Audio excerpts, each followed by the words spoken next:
달이 바뀌었습니다. 무더운 여름이 이제 막 시작되고 있습니다. 건강하셔서 주시는 은혜 속에서 우리에게 주신 평강과 기쁨 잘 감당하게 되기를 축복합니다. 6월 달은 이사야 성경을 읽기로 했습니다. 언제 어느 시대인가? 예수님이 이 땅에 오시기 전에 740년 전, 지금으로부터 말한다면 2750년 전, 그때 시간으로 소급해 올라가는 시대입니다. 그 나라는 이미 이스라엘이라는 나라가 둘로 나뉘어진 시대입니다. 12지파 가운데 10지파가 북쪽 왕조를 이루어 국호를 이스라엘이라는 칭호를 가졌습니다. 남아있는 두 지파가 남유다를 중심으로 해서 남쪽 왕조를 이루어 남유다라는 국호를 가졌습니다. 이제 조금 있으면 북이스라엘 나라도 운명이 다하여 멸망하기를 앞두고 있는 상태에 이사야 선지자가 활동을 하는 것입니다. 이 시대의 영적인 상황은 어떤가? 이미 북이스라엘은 하나님을 버렸습니다. 자기 마음대로 사는 백성들이고, 남유다 백성들은 시원치 않은 믿음이지만 근간히 약속을 지키며 명맥을 유지하고 있는 영적으로 피폐한 시대입니다. 지금 이 시대에 이사야 선지자를 세우셔서 50년 동안 4번의 왕이 바뀌는 동안 자기 백성을 향하여 말씀을 증거하게 한 것입니다. 하나님의 백성임에도 불구하고 백성다운 모습이 없는 선민들, 그들을 인도해야 될 종교적인 책임자, 정치적인 지도자, 왕들이 자신의 책임과 자신의 소명을 놓아버린 그 시대에 선지자 이사야가 지금부터 2750년 전에 50년 동안 하나님의 말씀을 선포하는 것입니다. 좋은 소리가 나갈 리가 없습니다. 심각한 꾸중과 책망입니다. 우린 이 말씀, 오래전에 하신 이 말씀이 이 시대에 과연 어떤 가치가 있는가, 그 초점을 우리가 맞추어서 이사야 말씀을 읽어내셔야 됩니다. 이게 우리의 숙제. 무작정 심판, 무작정 책망, 그것으로 끝나지는 않습니다. 이사야 이름의 뜻에 하나님의 거룩하신 뜻이 잘 포함되어 있습니다. 이사야 이름의 뜻이 뭐냐면 여호와는 구원이시다. 이름 참 멋있죠? 여호와는 구원이시다. 사람 이름 잘 지어야 될 것 같아요. 저놓고도 이름의 뜻이 모르면 참 힘들지요. 여호와는 구원이시다. 결국 심하게 책망하고 꾸짖는 것은 자기 백성을 심판할 목적만이 아니고 돌아오게 하시고 구원시키셔서 영원한 복에 참여하시고자 하시는 하나님의 사랑의 증거라는 것이 이사야의 책망을 듣고 우리가 확인해낼 수 있는 것입니다. 끊어 살피고 있습니다. 1장 내용 가운데 1절부터 17절까지만을 읽었습니다. 17절까지 내용은 자기 백성을 심하게 꾸짖고 책망하는 것이 전부입니다. 전부. 그런데 왜 이렇게 꾸짖고 책망하는가? 사실 18절 말씀을 하기 위해서 책망과 꾸짖음이 있습니다. 18절 말씀을 좀 보시죠. 18절에 보면 여호와께서 말씀하시되 오라 우리가 서로 변론하자. 너희의 죄가 주홍 같을지라도 눈과 같이 희어질 것이요 진홍같이 붉을지라도 양털같이 희게 되리라. 너희가 즐겨 순종하면. 바로 이 말씀을 통해서 꾸중하고 책망하는 것은 다시 하나님에 대한 사랑과 거룩을 회복시키시기 위한 하나님의 특별하신 배려요 간섭인 것입니다. 보통 같으면 이 회복에 포커스를 맞춰야 될 것입니다. 그리고 이스라엘의 선지로 세워진 이사야 소명에 포커스를 맞춰야 할 것입니다. 그런데 오늘 저와 여러분이 읽고 있는 1절부터 17절까지는 그들을 향한 하나님의 꾸중과 책망과 심판의 내용밖에 없습니다. 과연 이 말씀이 우리를 이 땅을 살아가는 저와 여러분에게 어떤 역할을 하는지를 오늘 생각하기를 기대하는 것입니다. 과연 그들이 무엇을 실패했는지, 과연 무엇을 놓치고 있는지, 그 놓치고 실패한 것이 21세기를 살아가는 저와 여러분에게 무슨 효과와 어떤 내용으로 다가오게 하는지를 말씀을 통해 조금 생각해 보면 좋을 것 같습니다. 자, 심한 꾸중과 책망입니다. 제가 서두에 길게 말씀을 드렸어요. 심한 꾸중과 책망. 얼마나 심하게 책망하는지 한번 보십시오. 1장의 3절 말씀 보시죠. 3절에 보면,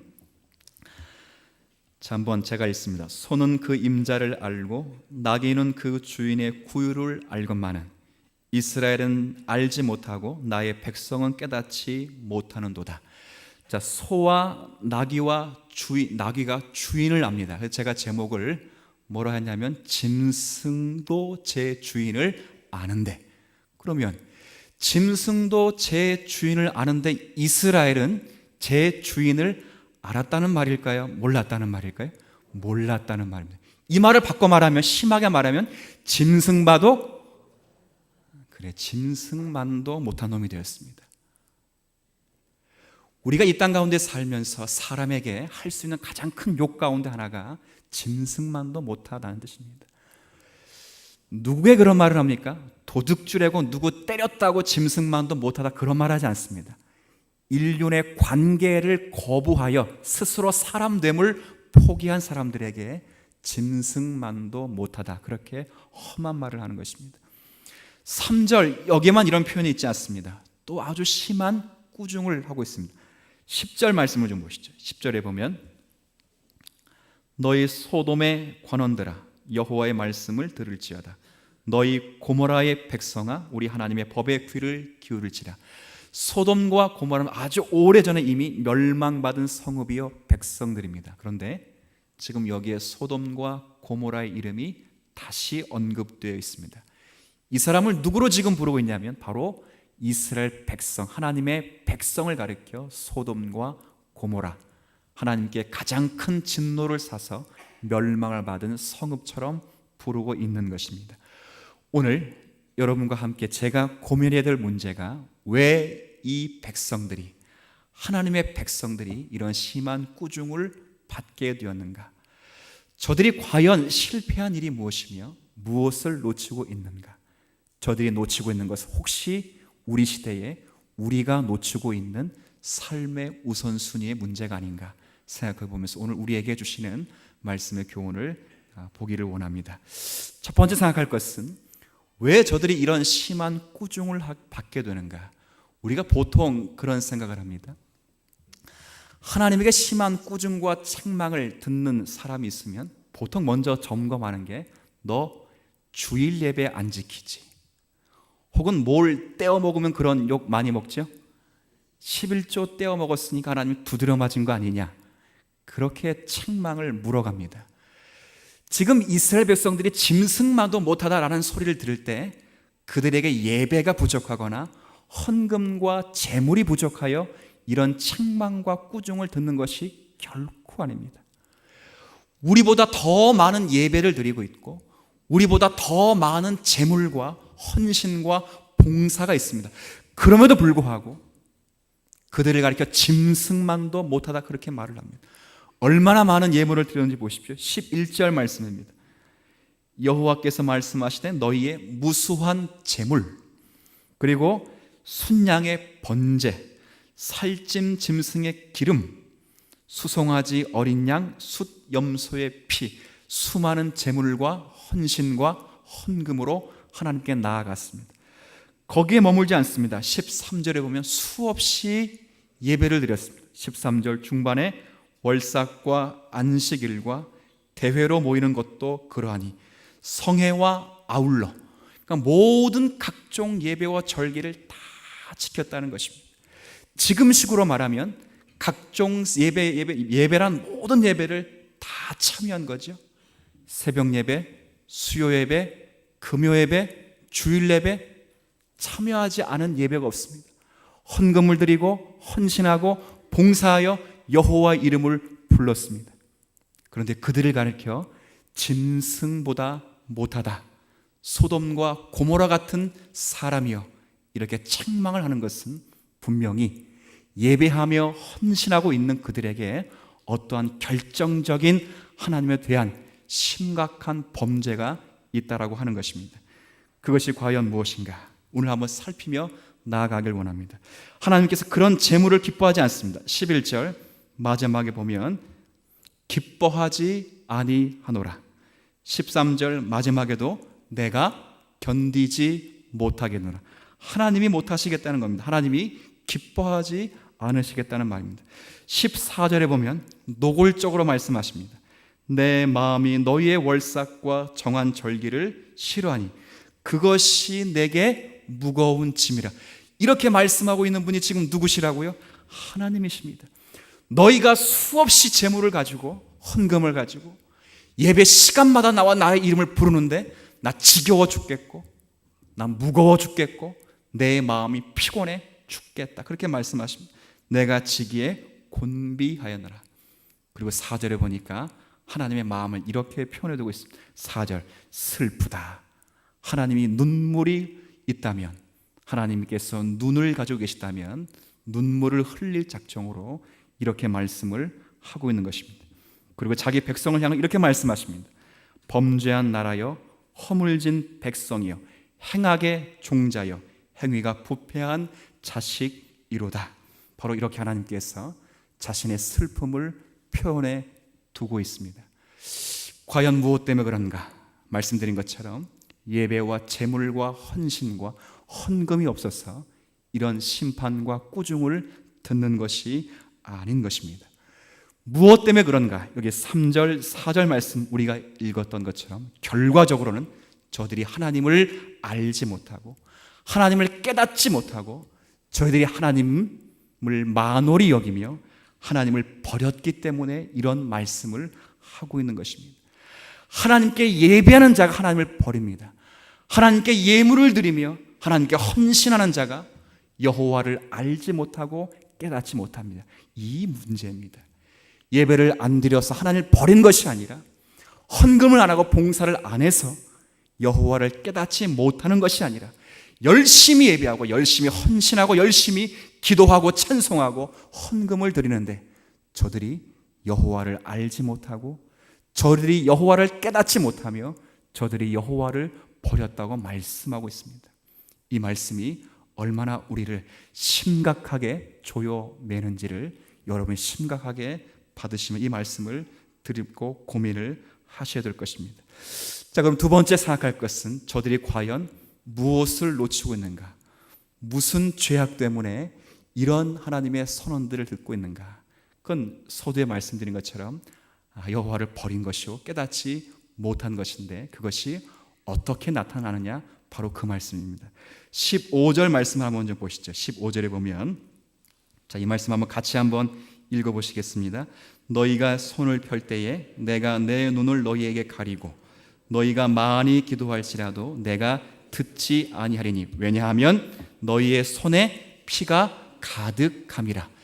하나님의 이름을 부르며 하나님을 예배하며 하나님을 찬송하며 헌신하고 있는 성도들이라고 불려지는 선민의 손에 뭐가 가득하다고요? 피가 가득해요. 피가. 과연 선민들의 손에 가득히 묻어있는 이 피는 무엇 때문에 흘린 피일까? 성경이 여기에 잘 가르쳐주고 있습니다. 17절, 23절에 보면 이렇게 말씀합니다. 17절 말씀 같이 읽어보시죠. 선행을 배우며 정의를 구하며 학대받는 자를 도우며 고아를 위하여 신원하며 과부를 위하여 변호하라 하셨느냐. 지금의 행실을 버리고 그렇게 하라는 것입니다. 23절도 한번 읽어보십시다. 내 고관들은 패역하여 도둑과 착하며 다 뇌물을 사랑하며 예물을 구하며 고아를 위하여 신원하지 아니하며 과부의 송사를 수리하지 아니하는도다. 무슨 일 때문에 저희들의 손에 피가 묻는가? 뇌물을 사랑했습니다. 학대받는 자를 도와주지 않았습니다. 고아와 과부를 신원하거나 변호하지 않고 나그네를 접대하지 않았습니다. 이 일로 인하여 하나님께서 그들을 심하게 꾸중하는 것입니다.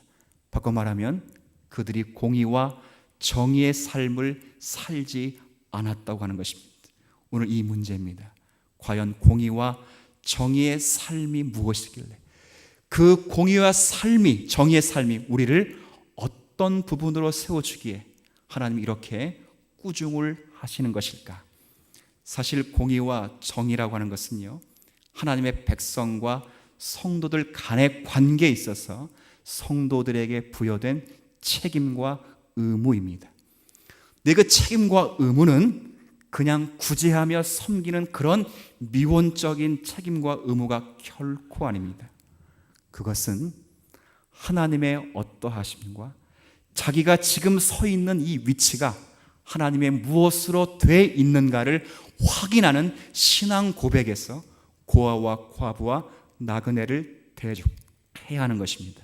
이게 처음으로 율법을 제정하실 때 우리 하나님께서 모세에게 주신 법 안에 포함되는 것입니다. 자, 이 말씀 한번 같이 확인해 보도록 하죠. 신명기 24장입니다. 자, 신명기 24장에 보면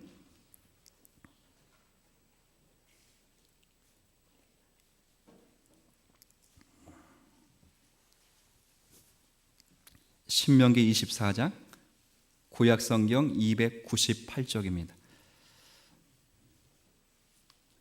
신명기 24장에 보면 14절부터 제가 한번 읽어볼 테니까 여러분께서 눈으로 확인하시면 좋겠습니다. 신명기 24장 14절입니다. 곤궁하고 비난한 품꾼은 너희 형제든지 내 땅 성문 안에 우거하던 객이든지 그를 학대하지 말며, 이건 압제당하는 자와 나그네를 대접할 것을 말하고 있습니다. 17절에 너는 객이나 고아의 송사를 억울하게 하지 말며 과부의 옷을 전당 잡지 말라. 왜 그렇게 해야 되는가? 18절 말씀 같이 있습니다. 너는 애굽에서 종되었던 일과 내 하나님 여호와께서 너를 거기서 속량하신 것을 기억하라. 이러므로 내가 내게 이 일을 행하라 명령. 이게 참 중요합니다. 여기 19절도 동일하게 반복되어 있습니다.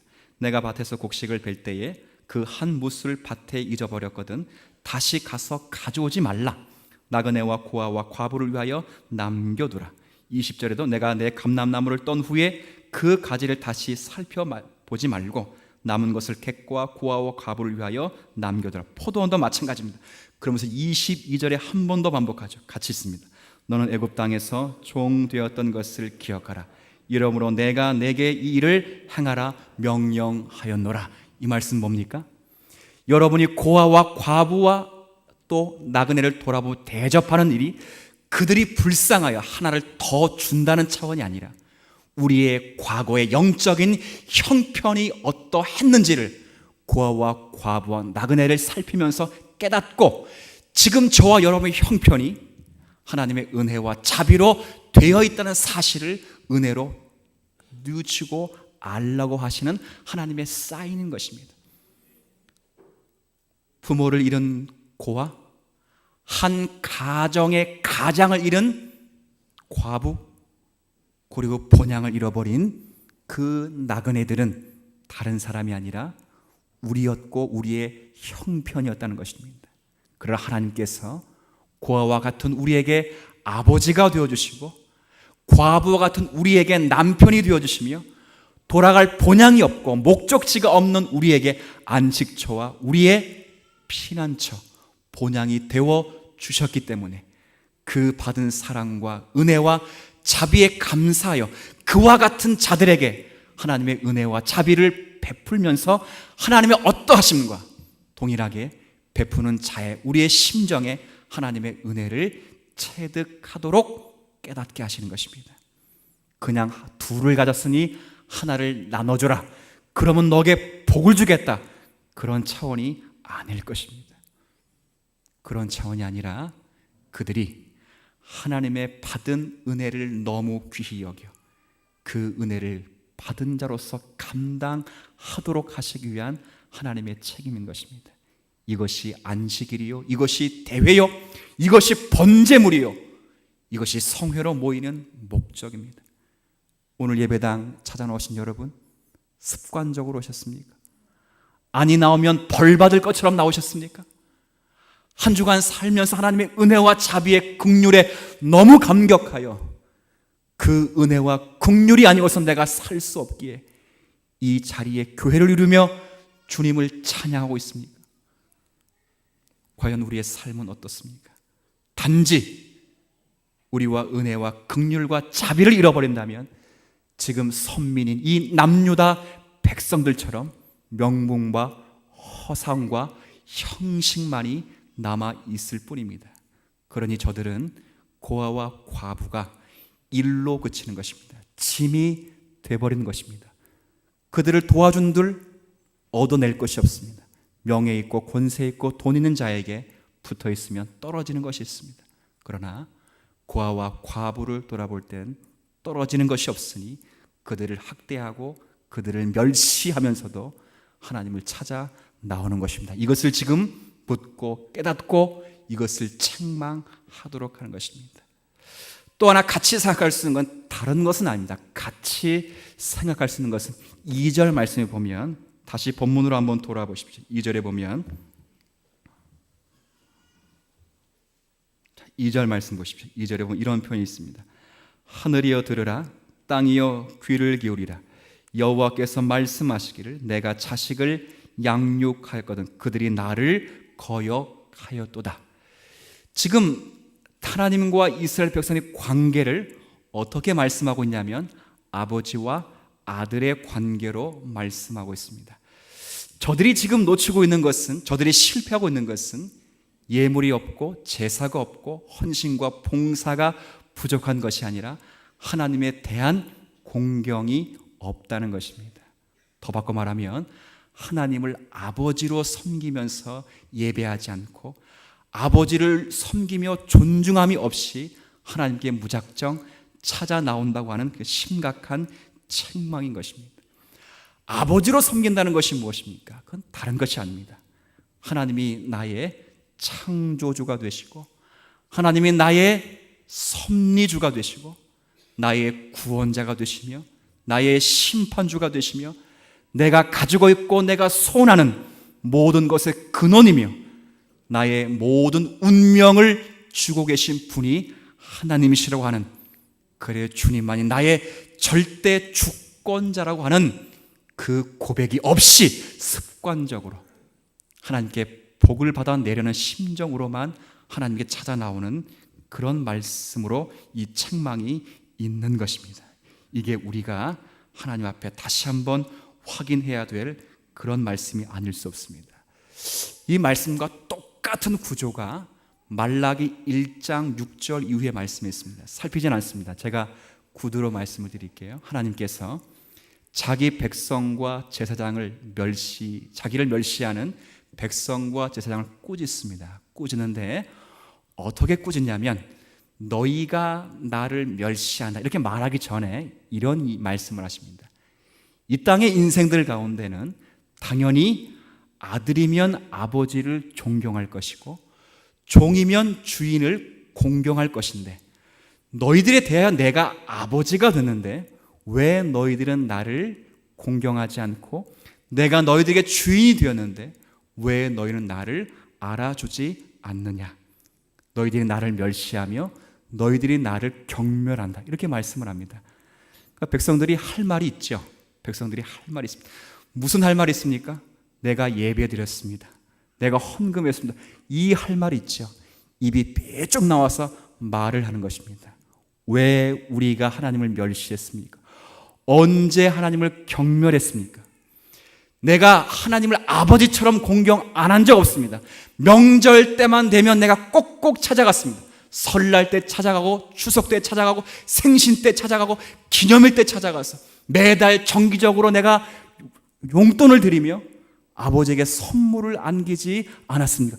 그렇게 대꾸하는 것입니다. 지금 그런 식의 대꾸입니다. 그러자 하나님께서 뭐라 말씀하시냐면 그래 너희들이 명절 때마다 찾아온 거 안다. 내 생일 때 와서 생일상 차려준 거 안다. 매달마다 용돈을 찔러준 거 고맙다. 그런데 너희가 진심으로는 내게 나오지 않았다. 그렇게 말씀을 하는 것입니다. 무엇으로 나오지 않았다고요? 진심으로 나오지 않았다네요.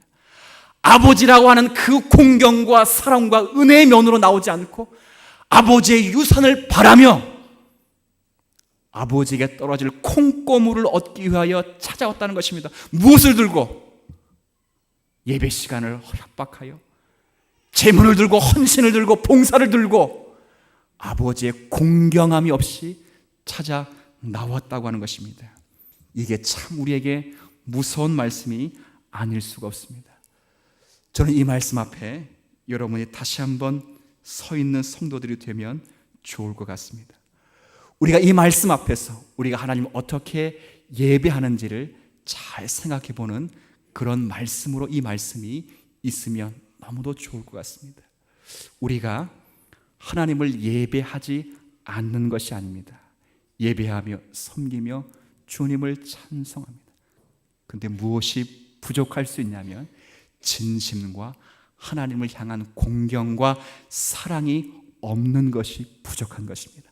하나님을 나의 운명의 최종 목표와 근원이 되시고 내가 소원하는 모든 복의 근원이 아버지께 있으며 그분이 나를 창조하시고 섭리하시고 그분이 나를 구속하시고 은혜 가운데 다스리신 그 하나님의 사랑을 우리가 간직하지 못하고 이 예배당을 찾아 나온다면 어쩌면 2700년 전에 꾸중했던 그 꾸중이 우리에게 적용될 그 꾸중이 아닐 수가 없는 것입니다. 이게 참 무섭습니다. 우리는 하나님을 닮으셔야 됩니다. 은혜가 있기를 진심으로 바랍니다. 하나님을 닮으셔야 됩니다.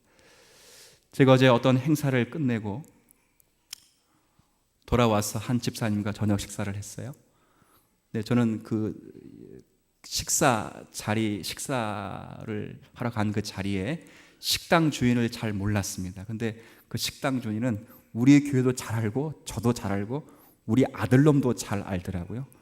오늘 아들이 왔다 갔다는 것입니다.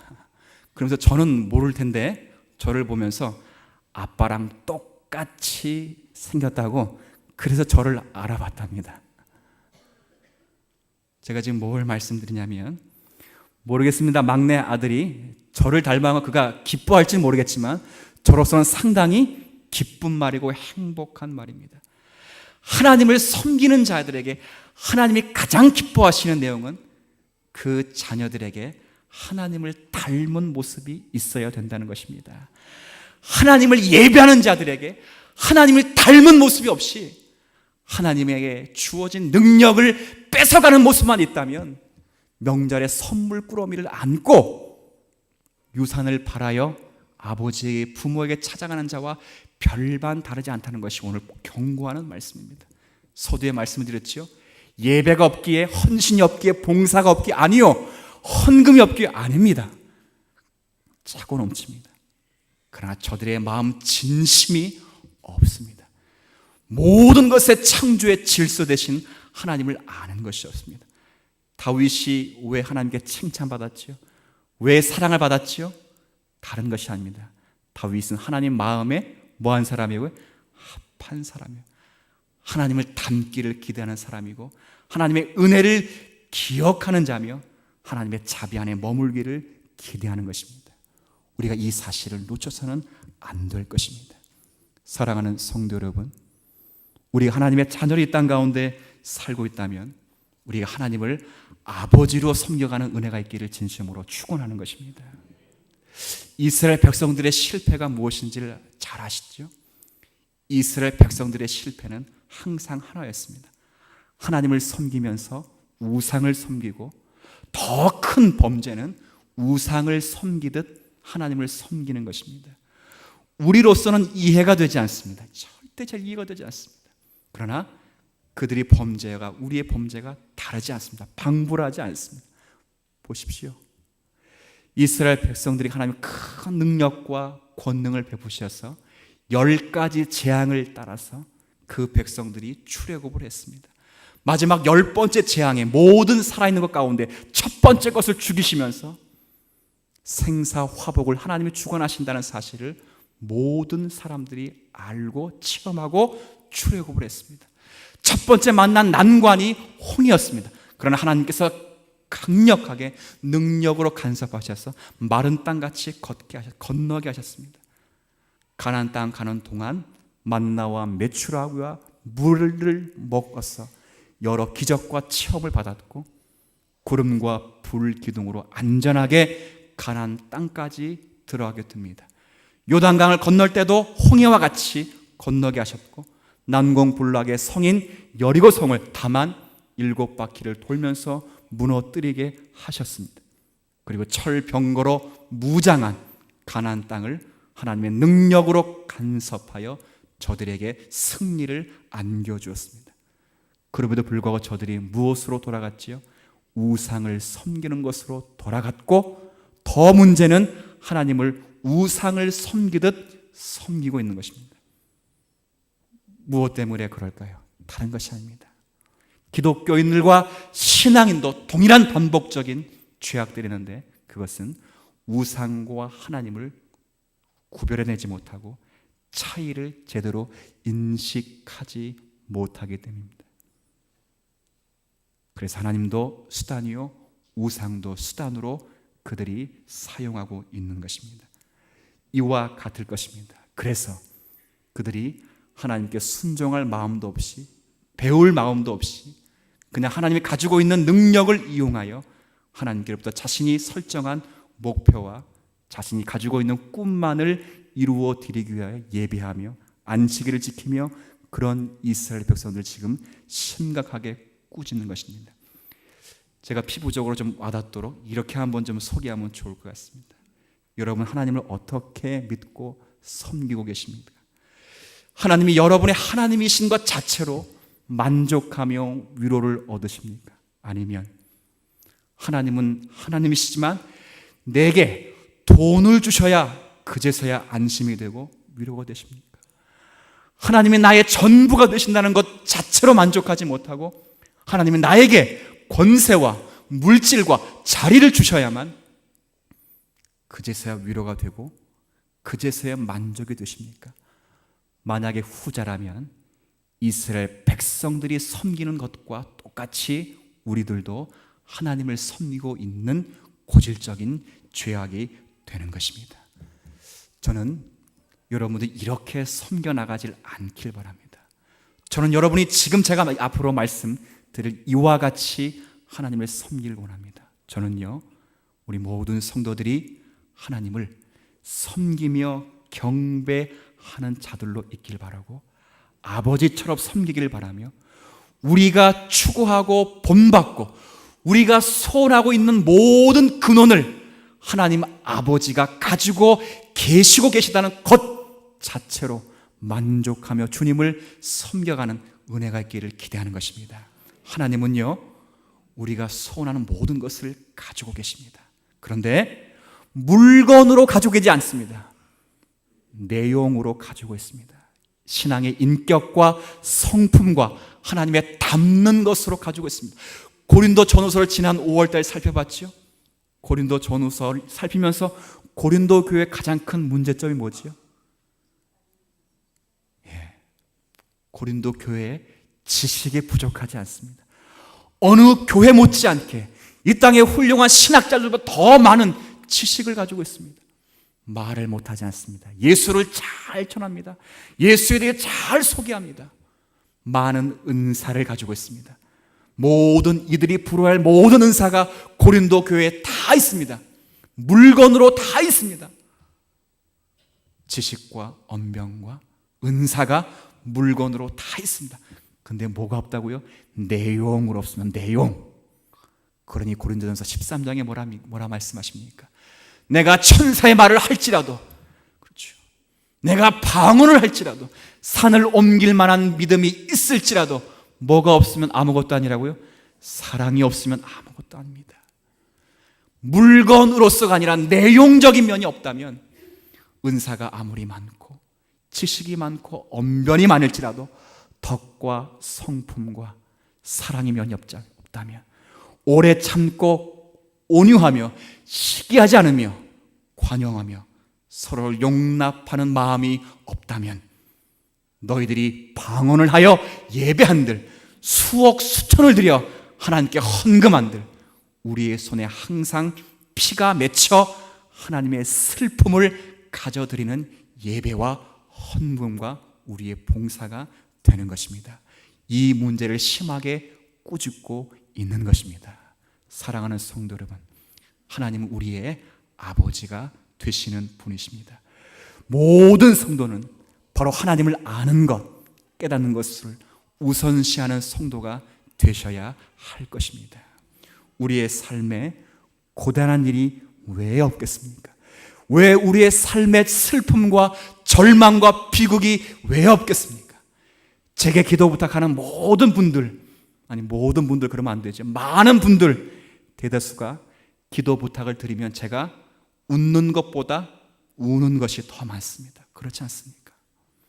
우리의 인생은 그럴 수 있습니다. 그런데 여러분이 절대 절망하지 않을 수 있는 것은 하나님께서 나를 아시고 내가 하나님의 자녀로서 언제 어디서나 하나님을 아버지로 부를 수 있는 한에서는 언제나 우리는 실패할 수 없고 절망하지 않을 수 있는 그런 믿음의 성도로 살아갈 수 있다는 것입니다. 고달픈 인생길이 있습니다. 눈물을 흘릴 상황들이 있습니다. 속상한 일이 있습니다. 그러나 근본적으로는 우리에게는 부족함이나 억울함이나 우리에게는 절망으로 찾아오지 않습니다. 왜요? 하나님은 나의 아버지가 되시기 때문입니다. 하나님은 나의 전부가 되시고 내가 소원하고 가지고 있는 모든 운명과 모든 것을 아버지로서 가지고 계시기 때문입니다. 우상으로 가지고 있지 않습니다. 힘만 빼지 마십시오. 하나님은 우상으로 그것을 가지고 있지 않고 아버지로서 성품으로서 가지고 계십니다.